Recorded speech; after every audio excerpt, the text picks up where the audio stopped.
Alors, est-ce qu'il y a de l'innovation chez nous à étayage? Alors, c'était pas du tout l'objectif qu'il y en ait, mais en fait, il y en a.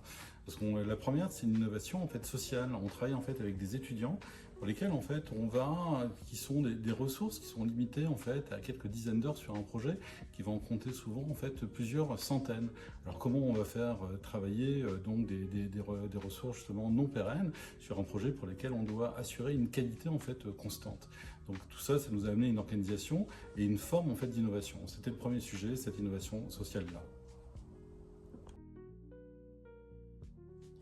Alors la deuxième innovation qu'on a constatée, c'est autour de l'open source. A priori, on ne cherchait pas du tout en fait à être innovant sur ce sujet-là, mais la question qui s'est posée, c'était pas d'installer donc un seul logiciel comme Metabase ou comme OpenERP ou Nextcloud. Le sujet, c'est comment on peut en installer en fait plusieurs et comment ils peuvent travailler ensemble et comment on peut assurer cette infogérance de façon constante sur cet ensemble de solutions.